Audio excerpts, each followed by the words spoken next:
Recepción del señor don Pedro Madrazo, en la Real Academia de la Historia. Por Juan Valera.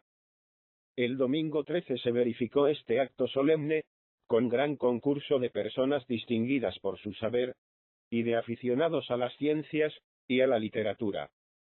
Nosotros, que nos contamos entre estos últimos, asistimos también a la recepción, y a la lectura que hizo el señor Madrazo, de su elocuente discurso. Conocíamos y estimábamos al señor Madrazo, como poeta.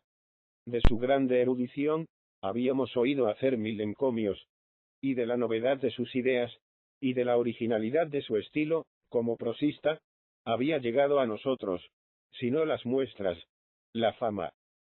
Así es que esperábamos mucho, del discurso de recepción, en el cual se esmeran todos, y en el cual suponíamos que el señor Madrazo, había también de esmerarse.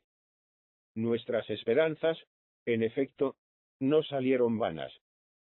El discurso, que pronto se divulgará publicado en la Gaceta, es excelente, así por la elegancia y brillantez de la palabra, como por la vigorosa energía del entendimiento, que en tan breve espacio ha sabido resumir y compendiar tantos hechos y tantas ideas, y ordenarlos de suerte que formen un todo armónico, que concurran a un solo fin, y que sean como trono, sobre el cual se levante y descuelle la idea capital y más trascendente del autor. El discurso parece una historia de nuestra civilización, trazada a grandes rasgos, una filosofía de nuestra historia expuesta, de un modo poético, con más galas de estilo y pompa de lenguaje, que método dialéctico. El orden del discurso, por lo mismo que el discurso abraza tanto, no puede ser precisamente el orden de la prosa didáctica. Pero el autor, aunque se desbordan sus ideas con exuberancia, acierta a coordinarlas, más que como académico, como un egregio poeta, que da claridad y tersura a los cantares, aun en medio de sus más líricos arrebatos.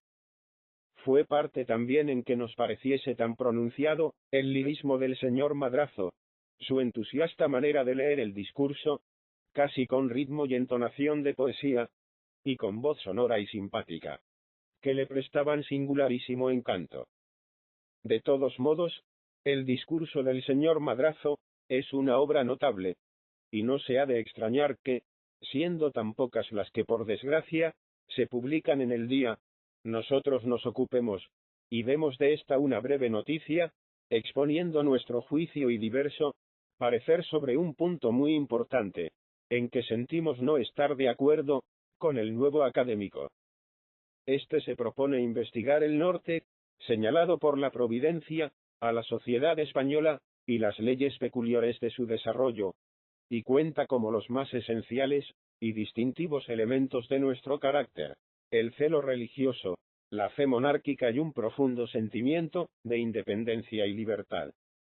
Unidos estos tres elementos, en concertada proporción, han engendrado toda la grandeza de nuestra historia patria. Pero, cuando uno de ellos prevalece, y se magnifica a expensas de los otros, es causa de decadencia y aun de ruina.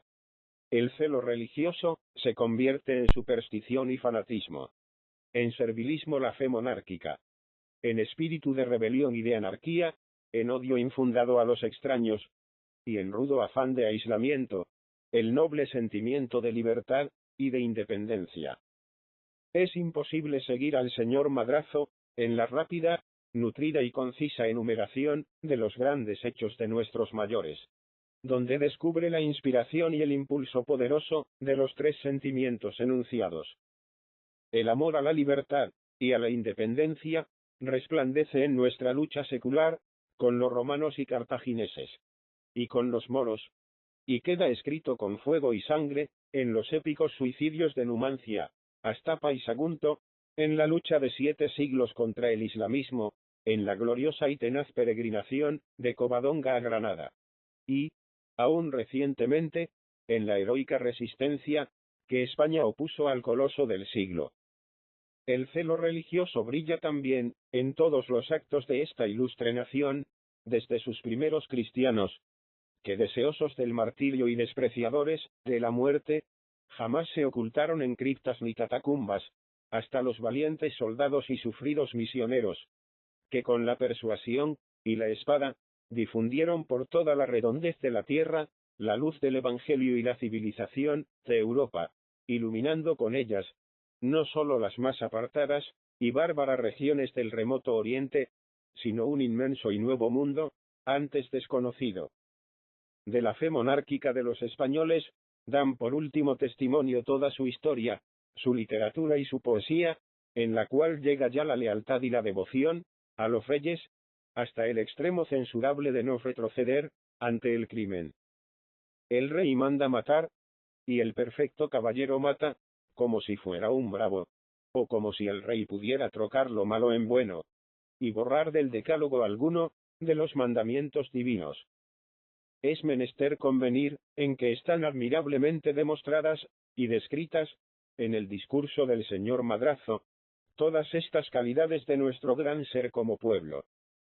En lo que no convenimos con el señor Madrazo, en lo que somos mucho menos severos moralistas, en lo que no podemos hacer coro a sus patrióticas alabanzas, es en la evidente ineptitud que tiene el pueblo español en sentir del señor Madrazo para lo que él llama las artes del deleite. Para nosotros, prescindiendo ahora de si realmente hay esa ineptitud en el pueblo español, o no la hay, es la ineptitud misma una falta lastimosa que debiera remediarse, y no una excelencia en la que tengamos que cifrar nuestro orgullo. No creemos, con el nuevo académico, que en todas las naciones, así en el mundo antiguo como en el moderno, la excesiva perfección de la forma consagrada al deleite coincide siempre con la depresión del sentido moral. No creemos que la bondad esté reñida con la hermosura, ni el valor con la cortesanía, ni la elegancia con la virtud, ni los más delicados refinamientos artísticos con el santo amor de la patria. No creemos que la aparición de elegantes poetas, de diestros escultores, de pintores, arquitectos y músicos hábiles, sea signo ominoso de la corrupción y caída de los imperios. No somos tan misántropos como el señor Madrazo. No vemos, como él, ese antagonismo entre la civilización y la cultura. No queremos persuadirnos de que convenga ser zafios para ser honrados.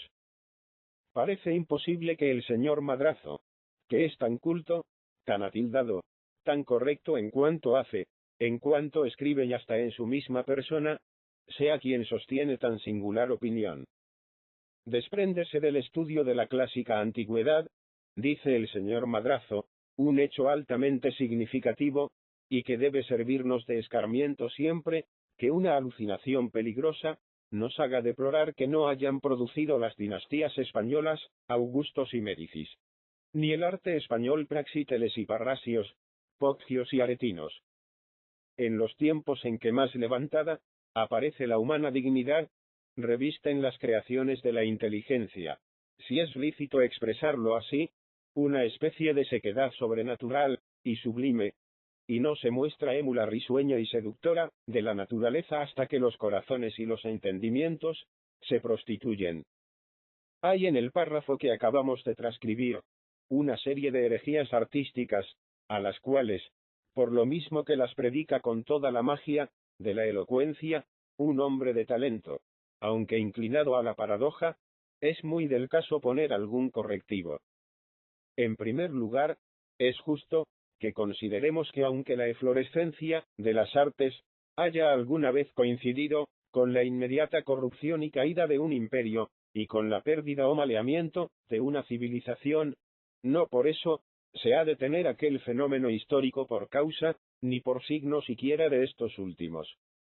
Un imperio, una nacionalidad, una civilización, suelen no producir sus grandes poetas y sus perfectos artistas, hasta que llegan a su completo crecimiento y desarrollo. Y si mueren después de haberlos producido, no es culpa de los artistas ni de los poetas, sino del destino, o dígase mejor, de las leyes providenciales de la historia, que no habían señalado más larga vida a aquel pueblo, nación o raza. Árboles hay que dan el fruto y mueren luego, sin que el fructificar se tenga en ellos por causa, ni por signo de corrupción y de muerte, sino de plenitud y perfecto término, de su adelanto. El ser viviente que da la seda, la da al morir, encerrándose en ella como en una mortaja, de donde no sale sino para dejar la semilla, y morir de nuevo. Por dicha, en la historia de la humanidad, no acontece por lo común, lo que en la historia de los seres orgánicos, que hemos citado. Antes bien, el refinamiento en las artes y en los modales, la época de la mayor elegancia, y de la más elevada cultura, suele preceder, con siglos de intervalo, a la época de postración, corrupción y caída. En Grecia tiene lugar esta edad elegante, artística y literaria, desde la guerra médica en la que Esquilo peleó, hasta la conquista del Asia por Alejandro. Y verdaderamente que no puede citarse este periodo como periodo de decadencia de aquella gran civilización, sino como el de su mayor desarrollo y difusión por el mundo. La cultura griega, las bellas artes consagradas al deleite, la poesía épica, lírica y dramática, todo decae después, conforme van decayendo la civilización, el valor y el poder político de Grecia. No crecen la cultura, y el buen gusto y la elegancia verdadera, conforme la corrupción va creciendo.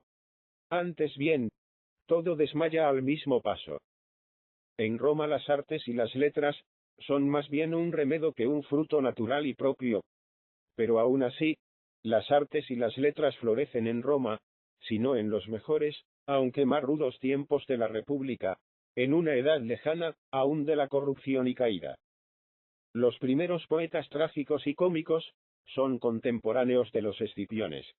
En Virgilio y en Horacio sobrevive aún el nobilísimo espíritu de la recién vencida República. Si después Roma decae como poder político, las letras y las artes no por eso prosperan más, ni se hacen más perfectas en la forma, sino que preceden y anuncian con su corrupción y con su barbarie, que hasta en la lengua se nota, el desquiciamiento y ruina del coloso romano. En los pueblos modernos de Europa, de una civilización más segura por entrar en ella, el cristianismo como elemento y como base, sucede a menudo todo, lo contrario de lo que el señor Madrazo supone. El desarrollo de las ciencias y las artes, la aparición de una gran literatura, y la elegancia de las costumbres suelen preceder, y ser como signo y anuncio, de la futura grandeza política. Desde Luis XIV hasta el día, ora con esta otra forma de gobierno, Francia prepondera en el mundo civilizado. Al portentoso poderío del Imperio británico, precedió también una gran literatura, refinada y elegante. Por otra parte, esa sequedad sobrenatural y sublime del arte, de que habla el señor Madrazo, no se muestra siempre en las épocas en que está más alta la dignidad humana. No era muy alta la dignidad humana, ni eran muy buenas las atroces y viciosísimas costumbres que reprendían los profetas judíos, modelos de esa sequedad sobrenatural y sublime. ¿Qué mayor corrupción e inmoralidad? ¿Qué estado más anárquico y espantoso? ¿Qué costumbres más perversas que las de Italia, cuando escribió Dante su divino poema, donde también resplandece esa sequedad sobrehumana? Pues qué, la corrupción, aunque se dore y revista en ocasiones de las más brillantes galas, no suele ir unida con más frecuencia a la grosería y a la barbarie.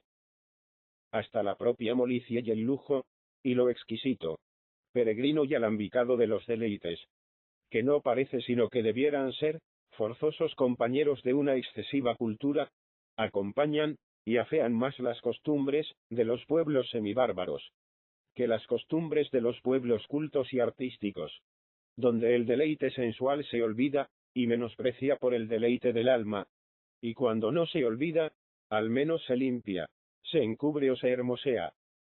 Crea el señor Madrazo que la moza de Otaiti se vestía su grosera túnica de algodón, y se adornaba de cuentas de vidrio y de chinitas, y de conchas del mar, con más vicioso propósito, que se viste de sedas y encajes, y se corona de diamantes y esmeraldas, primorosamente engastados, la lionne más peligrosa y coqueta de nuestros días. No dude que la timorodea de la otaitiana, y el tango de la negra son más lascivos y muelles que las polcas, y hasta que el cancán de la parisiense. No imagine que la depravación de Roma, en tiempo de los Césares, era efecto de la cultura, de la filosofía, de las artes y de la literatura, sino que era a pesar de todas estas cosas.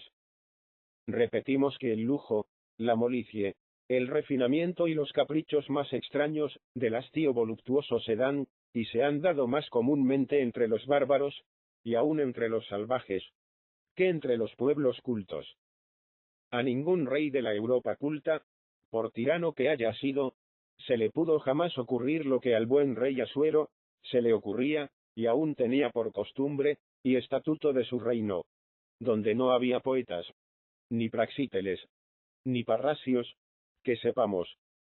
Y era lo que se le ocurría, que las más lindas muchachas de todos sus dominios, se le habían de presentar sucesivamente, previa una preparación de 12 meses, durante los cuales se habían ellas, de estar encerradas, lavándose, sahumándose, embalsamándose, perfumándose, acicalándose y hermoseándose, de suerte que la imaginación más discreta, y más lasciva de ahora no acierta a comprender, ni a ponderar.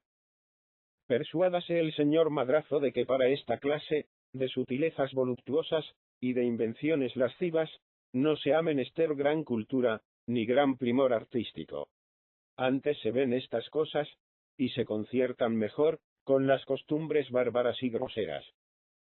¿Cuántos ejemplos no podríamos citarle en prueba de lo dicho, si lo consintiera el corto espacio que podemos ocupar en este periódico, de aquellos buenos tiempos, de la sequedad sobrenatural y sublime, en que se pintaban y se esculpían imágenes de nuestro Redentor, que parecían deformes cadáveres, llenos de sangre y de llagas, y en que el arte no competía aún con la bella naturaleza, sino que superaba y se adelantaba, no ya a lo natural, sino a todo lo ideal que podemos concebir hoy, en punto a feo. Baste recordar al señor Madrazo, que no eran muy artísticos los siglos X y XI de la era cristiana, ni que eran muy cultos. Mas, aunque feroces, no dejaron de ser horriblemente corrompidos. No entramos aquí, porque sería menester escribir un discurso de no menores dimensiones que el discurso del señor Madrazo, en la averiguación de si los españoles padecen o no de la evidente ineptitud que éste les atribuye. No queremos decir si somos tan foscos y graves, como el señor Madrazo supone, o si somos más risueños y alegres. Solo decimos que, en todo caso, la evidente ineptitud es una falta, y no un mérito.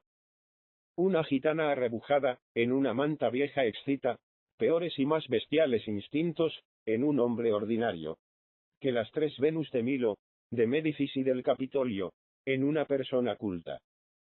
Cualquiera mujer elegante y joven, de ahora podrá tener una mala tentación, al ver pasar por la calle a un buen mozo vestido, y hasta con gabán y bufanda. Mas para que tenga esa mala tentación, delante del Apolo de Belvedere, y para que no sienta en toda su pureza, la limpia y serena admiración de la ideal hermosura humana, será menester que esté poseída de todos los demonios, o que la domine el más brutal y grosero temperamento. El señor Madrazo condena en nombre de la religión cristiana, el naturalismo, la representación de la hermosura. El señor Madrazo ha tomado en sentido muy lato, que la carne es uno de los 3 enemigos del alma. Su pudor se asemeja un tanto al de aquella beata que estaba afligidísima, porque tenía que aparecer desnuda el día del juicio final. ¿Cómo hemos de negar nosotros la concupiscencia de la carne contra el espíritu? Pero tampoco nos podrá negar el señor Madrazo la del espíritu contra la carne, que es la suya. ¿De dónde ha sacado ese ultraespiritualismo y ese amor a la fealdad física, o por lo menos ese aborrecimiento a la hermosura del cuerpo que supone en nuestra religión? Pues que, ¿nuestro Señor resucitó acaso con un cuerpo feo, o resucitó con un cuerpo hermoso? ¿Y no subió con él al cielo, y no le hizo participante de su divinidad y de su gloria? ¿Nuestros cuerpos no han de resucitar también adornados, si lo merecemos, de peregrina hermosura? ¿El vicio es acaso la belleza? ¿Y la fealdad es acaso la virtud? ¿Ha de volver el arte, para que sea cristiano y no pagano, a la sublime sequedad de los pintores bizantinos? El discurso del señor Madrazo tiene esta tendencia. No exageramos lo que dice. Solamente lo interpretamos para hacerlo resaltar, y con el objeto de impugnarlo, haciendo ver sus consecuencias extremas. Cierto espíritu mojigato se ha difundido por toda España, de algún tiempo acá, y ha turbado los más claros ingenios. No se extrañe, pues, que tratemos de combatirle, hasta donde alcancen nuestras débiles fuerzas. Solo nos queda aún un deber que cumplir, el de pedir perdón al público, y al mismo elegante, culto y erudito autor criticado, de la ligereza y desorden, con que hemos hecho esta crítica. Pero ni la premura del tiempo, porque en los periódicos diarios, deben aparecer inmediatamente estos juicios, ni la forzosa precisión, de no extenderse demasiado, han consentido otra cosa. El contemporáneo